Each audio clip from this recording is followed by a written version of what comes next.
Salut, c'est WavyArt.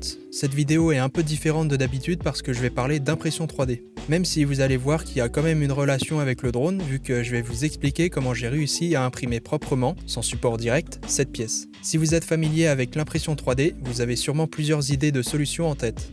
Tout d'abord, je vais expliquer vite fait à quoi me sert cette pièce. Tout simplement, j'ai une frame du style Apex et il y a le constructeur Immersion RC qui nous met à disposition des fichiers STL pour pouvoir nous-mêmes imprimer ces skids, qui sont des protections / des supports de bras de cette frame. Sauf que voilà, normalement le constructeur le fait par moulage, donc par injection de plastique, sauf que moi, et comme la plupart des gens, on le fait en TPU qui est un plastique flexible. Et donc ça fait ressortir deux problèmes qui sont, il y a deux trous possibles pour différentes dimensions de moteur, ce qui fait de la merde quand on le visse à fond, et les côtés des bras ne sont pas protégés. J'ai donc tenté de chercher sur le web quelqu'un comme moi qui a fait une pièce déjà faite, comme ça c'était plus rapide, mais à part cette personne qui a laissé les deux trous pour les différentes dimensions de moteur, malheureusement j'ai rien trouvé, donc je me suis mis à modéliser mon propre skid. Sur Fusion 360, il est chiant voire impossible de modifier une pièce STL, celle fournie par le constructeur. Donc j'ai dû recommencer de zéro. Le plus chiant a été de refaire la forme à partir d'un canvas pour avoir les bonnes dimensions et donc la bonne forme parce que sinon ça ne rentre pas. J'ai ensuite fait des trous pour les vis de mes moteurs qui sont de diamètre 16 mm,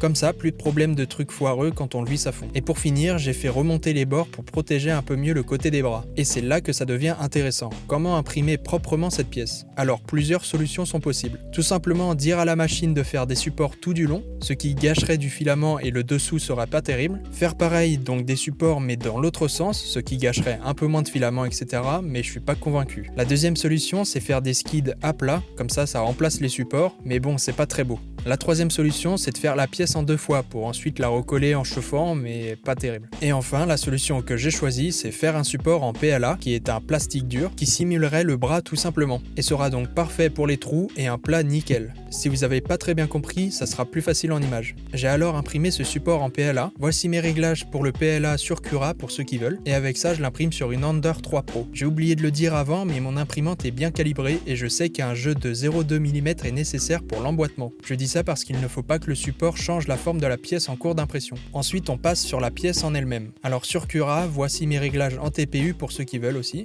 en sachant que le filament dépend beaucoup du résultat. Mon filament c'est du SandSmart TPU. Et donc sur Cura, on va programmer une pose à une certaine couche du print. Ici je vais le faire à la couche numéro 30, juste avant que le plafond se remplisse. Voilà basiquement mes réglages pour faire la pose. Et ensuite on envoie tout ça à l'imprimante. Désolé pour le cadrage mais je l'ai fait un peu à la bourre. Une fois la couche 30 atteinte, on voit que le filament fait des bavures à l'intérieur. Donc pour que le support soit bien calé dedans, je dois enlever ces bavures, mais très délicatement pour éviter de décrocher la pièce. J'ai ensuite ajouté une légère couche de colle sur le support pour aider à l'adhésion du TPU, vu qu'il n'y a pas de quoi chauffer cette surface. Je relance assez rapidement l'impression pour éviter que la colle du support sèche pour que ça accroche mieux. Et une fois l'impression finie, voilà à quoi ça ressemble. C'est ultra propre, pas de post-impression nécessaire. Sur le bras de la frame, le skid rentre parfaitement et cette fois-ci je peux serrer les vis à fond sans avoir de déformation du skid. Et donc maintenant j'ai bien plus confiance vu que le moteur est bien mieux fixé. Voilà, c'est la fin de cette vidéo. Si vous voulez les pièces, je les mettrai sûrement sur Thingiverse et le lien sera en description bien évidemment. Et sur ce, moi je vous dis à une prochaine vidéo. Ciao.